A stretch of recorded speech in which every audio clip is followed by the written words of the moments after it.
নমস্কার। আজকে বলবো হচ্ছে ধনু রাশিকে নিয়ে দেবগুরু বৃহস্পতি বক্রী অবস্থায় কি রকম প্রভাব দেবে। কারণ দেবগুরু বৃহস্পতি 11 নভেম্বর 2025 বক্রী হচ্ছে একদম 120 দিনের জন্য। 2026-এর 11 মার্চ পর্যন্ত তার বক্রী অবস্থা থাকবে। তবে এবারে যে বক্রী হচ্ছে দেবগুরু বৃহস্পতি, এর মধ্যে কিন্তু দুটি দিক উঠে আসছে। একটা হচ্ছে উচ্চ অবস্থায় বক্রী হয়ে যাওয়া, আর একটা হচ্ছে নর্মাল অবস্থায় বক্রী হওয়া। দুটা কিন্তু দুই দিক থেকে একটা প্রভাব থাকবে এই সময়কালে ধনু রাশির ক্ষেত্রে। তো যাই হোক, আলোচনাটি শুরু করার আগে সবার প্রথম বলবো যেটা গ্রহের গোচর এবং চন্দ্র রাশির উপরেই কিন্তু আলোচনা করা হচ্ছে, এবং এটা কারো কোনো রকমভাবে ব্যক্তিগত কুষ্টি ধরে আলোচনা নয়। তো যাই হোক, দেবগুরু বৃহস্পতি এবার যে বক্রী হচ্ছে নিজের উচ্চ রাশিতে, যেটা হচ্ছে ধনু রাশির ক্ষেত্রে অষ্টম ঘর, অষ্টম ঘরে দেবগুরু বৃহস্পতি বক্রী হচ্ছে, যেটা হচ্ছে কর্কট রাশি। তো উচ্চ অবস্থায় গ্রহ বক্রী হওয়া এবং সাধারণ একটা অবস্থায় গ্রহের বক্রী হওয়ার মধ্যে বিশেষ কিন্তু তফাৎ থাকে। তো গ্রহ যখন বক্রী হয় তখন কি হয়, যে তার চেষ্টা বলে যথেষ্ট বৃদ্ধি পেয়ে যায়। তো দেবগুরু বৃহস্পতি কি জ্ঞানের কারক, দেবগুরু বৃহস্পতি হচ্ছে ধর্মের কারক। দেবগুরু বৃহস্পতি থেকে মায়া, মমতা, পরোপকারিতা এই সমস্ত কিছু বোঝা যায়। দেবগুরু বৃহস্পতি হচ্ছে মাঙ্গলিক কার্যের কারক। তো এগুলোই কিন্তু তো বক্রী হয়ে যাচ্ছে দেবগুরু বৃহস্পতি। তাহলে দেবগুরু বৃহস্পতি বক্রী হয়ে যাওয়া মানে অন্তর্দৃষ্টি, আত্মসমীক্ষা এগুলো যথেষ্ট বৃদ্ধি পেয়ে যাবে, এবং কি ধর্ম, নৈতিকতা এগুলো যথেষ্ট বৃদ্ধি পাবে, এবং ভিতরের যে অন্তর্জ্ঞানও যথেষ্ট বৃদ্ধি পাবে। এবং এই সময়কালে যে বাহ্যিক দৃষ্টি, যে বহিঃপ্রকাশ, বাইরের সমস্ত কিছুর যে একটা বহিঃপ্রকাশ, তার থেকে কিন্তু অন্তরের বহিঃপ্রকাশটা যথেষ্ট বৃদ্ধি পেয়ে যাবে বক্রী অবস্থায়।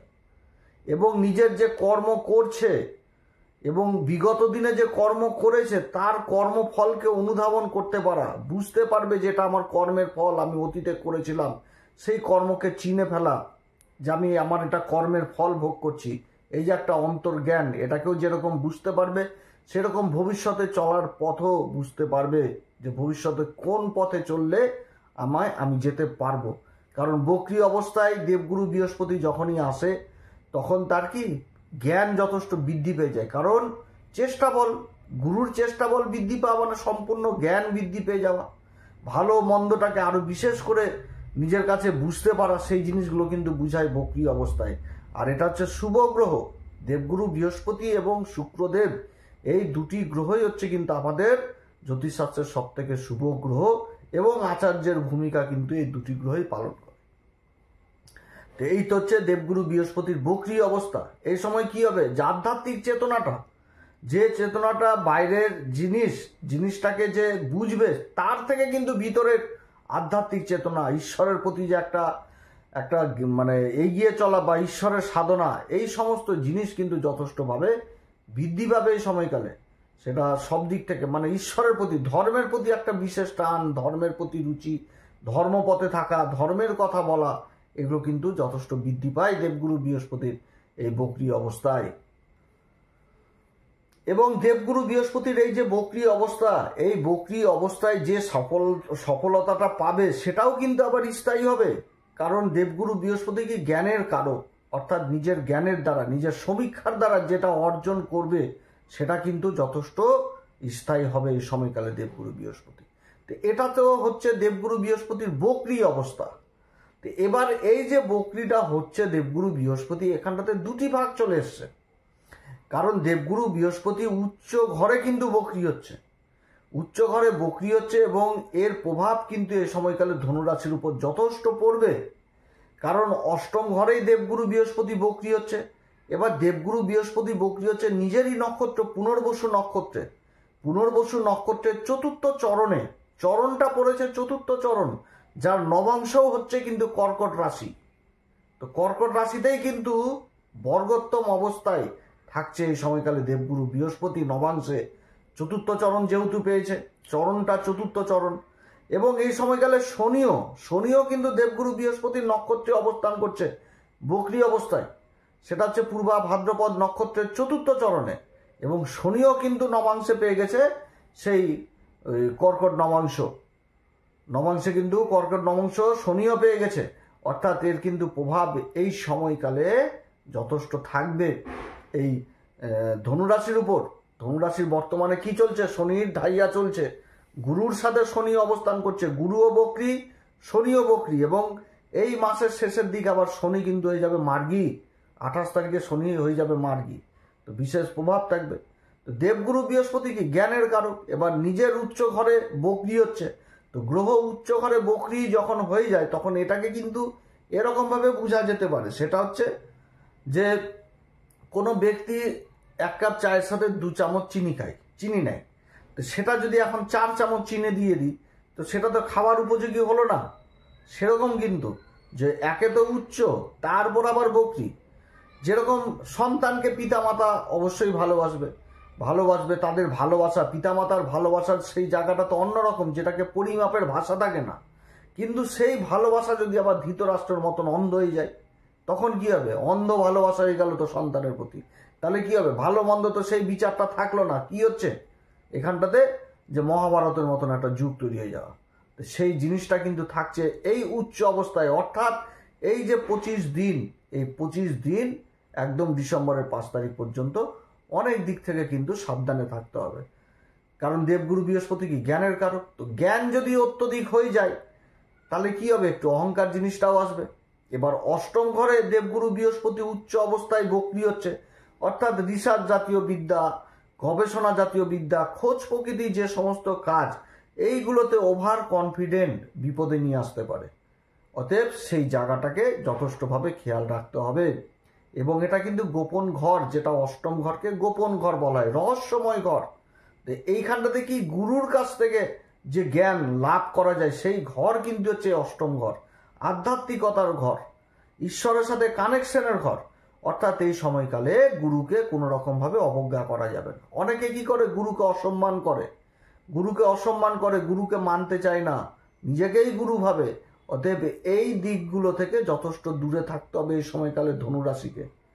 কারণ গুরুর জায়গাকে, গুরুকে কোনো সময় এই সময়কালে অপমান করা যাবে না, এবং নিজের স্বার্থ সিদ্ধির জন্য কাউকে ব্যবহার করা যাবে না, কারোর সাথে মিথ্যা কথা বলা যাবে না, বা কাউকে গোপন কথা দেওয়া যাবে না, বা কারোর গোপনেও কারোর ক্ষতি করা যাবে না।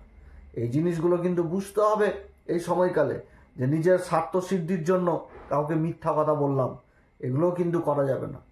তো এই জিনিসগুলো আবার কি গোপন চিন্তাও কিন্তু যথেষ্ট বৃদ্ধি করে দেবে, যাতে চিন্তা রয়েছে সেগুলো বৃদ্ধি করবে। এই সময়কালে নিজের খাওয়া দাওয়ার দিকেও যথেষ্ট খেয়াল রাখতে হবে, না তো গোপন অসুখ বিসুখও, ডায়াবেটিসের মতনও কিন্তু অসুখ বিসুখ যথেষ্ট বৃদ্ধি করেই দেবে গুরুর এই উচ্চ অবস্থান এই ডিসেম্বরের 5 তারিখ পর্যন্ত।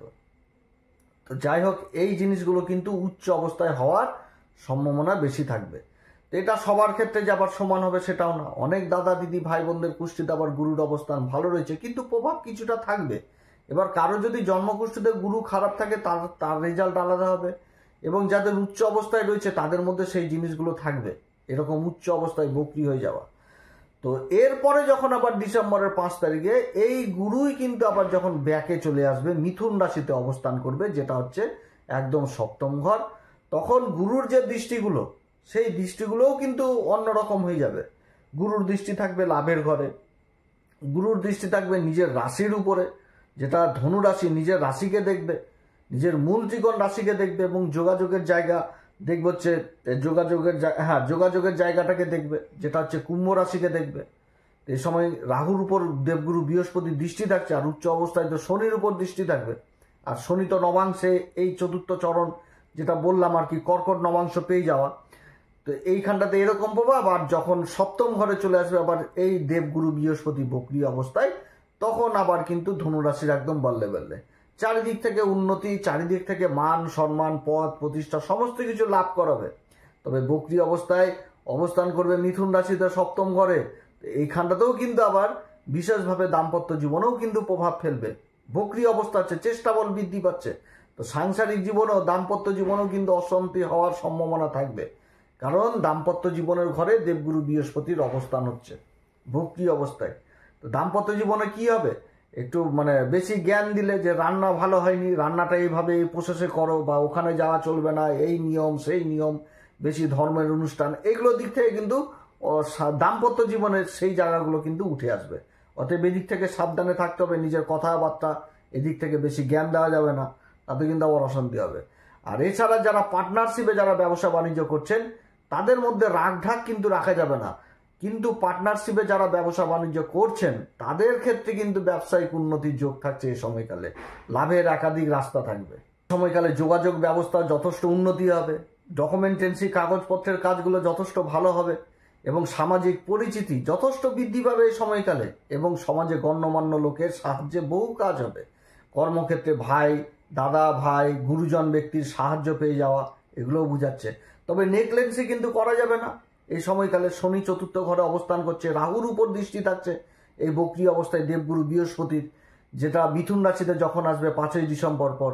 যোগাযোগ ব্যবস্থা ব্যাপক হবে এই সময়কালে, কিন্তু আবার ভ্রম জিনিসটাও আবার তৈরি হবে মনের মধ্যে, এই দিক থেকেও সাবধান। কিন্তু অর্থনৈতিক দিক যে মজবুত হবে এটা কিন্তু এই সময়কালে বুঝাচ্ছে এই ধনুরাশির ক্ষেত্রে। একাধিক উপায়ে লাভের রাস্তা থাকবে এবং দেবগুরু বৃহস্পতি চতুর্থ ঘরের অধিপতি, চতুর্থ ঘরের অধিপতিও কিন্তু দেবগুরু বৃহস্পতি, অর্থাৎ জায়গা জমি সংক্রান্ত কাজগুলোও এই সময়কালে জবরদস্ত একটা ভালো হবে। অবস্থান যথেষ্ট ভালো এই দেবগুরু বৃহস্পতির। শিক্ষার দিকটাও বিশেষভাবে এই সময়কালে উঠে আসছে। শিক্ষার দিক, উচ্চশিক্ষার সাথে যারা জড়িত থাকবেন সেই দিকেও যথেষ্ট ভালো, প্রাথমিক শিক্ষার দিকটাও যথেষ্ট ভালো উঠে আসছে। যারা পার্টনারশিপে ব্যবসা বাণিজ্য করবেন তাদের জন্য যথেষ্ট ভালো উপযুক্ত সময়। নতুন কোনো কাজ পেয়ে যাওয়া বা নতুন কোনো ড্রিল হওয়ার সম্ভাবনা থাকবে পার্টনারশিপের মধ্যে, এই সমস্ত জিনিস হবে। বিগত দিনে যে কাজগুলো হয়তো কোনো ছাড়া পড়েছিল সেই কাজগুলোর আবার পুনর্গঠন হওয়া বা সমাধান হয়ে যাওয়া, পার্টনারের মধ্যে যদি কোনো ভুল ভাল অশান্তি হয়ে থাকে সেইগুলো সমাধান হয়ে যাওয়া, অনেক দিক থেকে উন্নতি। কর্মক্ষেত্রে বহু দিক থেকে উন্নতি হবে। রাশিকে দেখবে এই সময়কালে দেবগুরু বৃহস্পতি, নিজের রাশির উপর দৃষ্টি থাকবে বক্রি অবস্থায় ডিসেম্বরের 5 তারিখ থেকে। একটা মান সম্মান, পদ প্রতিষ্ঠা, ভালো সম্মানের জায়গা আসবে, মানে খুবই অবস্থান ভালো হবে। ধার্মিক কাজ করবে, ধর্মের প্রতি রুচি আসা, মায়া মমতা সমস্ত কিছুই থাকছে এই সময়কালে। যেরকম ধর্মের প্রতি রুচি থাকবে, দায়ী দায়িত্ব থাকবে, সেরকম ফ্যামিলির উপর দায়ী দায়িত্ব থাকবে। ছোট ভাই বোন, বড় দাদা দিদি বা গুরুজন, তাদের প্রতি যে একটা সম্মান সেগুলো যথেষ্ট কিন্তু এই সময়কালে লক্ষণীয় হবে। তো যাই হোক, দেবগুরু বৃহস্পতির এই অবস্থান দুই রকমভাবেই ব্যাখ্যা করলাম, এরকমই হওয়ার প্রবল সম্ভাবনা থাকবে। এই সময়কালে কোনোভাবে কোনো গুরুজন ব্যক্তিকে অপমান করা যাবে না, পারলে তাদের কাছ থেকে ব্লেসিং আশীর্বাদ নিতে হবে, এটা কিন্তু বুঝতে হবে এই সময়কালে। এছাড়া প্রত্যেকদিন হনুমান চল্লিশা, বজরংবাণ, শ্রীরাম সীতার প্রণাম মন্ত্র অবশ্যই পাঠ করবেন এবং তার সাথে মন্দিরে পূজারীদের পা ছুঁয়ে আশীর্বাদ নেবেন। যে সমস্ত মন্দিরে ভোগ রান্না হচ্ছে সেই সমস্ত মন্দিরে মিষ্টি কুমড়ার মতন খাবারের বস্তু দান করবেন। এছাড়া হলুদের গিট বেশি করে ব্যবহার করবেন, কেশরের টিকা ব্যবহার করবেন, এই সমস্ত জিনিস ব্যবহার করবেন। পিতা মাতার উপরে তো গুরুর, আর সেই গুরুর তো মানে পিতামাতাই হচ্ছে সব থেকে বড় গুরু জীবনে, তাদের আশীর্বাদ ঢেলে নেবেন। যে কোনো কাজ করতে গেলে তাদের আশীর্বাদ নেবেন, দেখবেন কর্মক্ষেত্রে যথেষ্ট সাকসেস এই সময়কালে হয়ে যাবে। আপনারা সবাই ভালো থাকেন। এরপরে আবার আসবে একটি নতুন পর্ব নিয়ে। নমস্কার, ধন্যবাদ।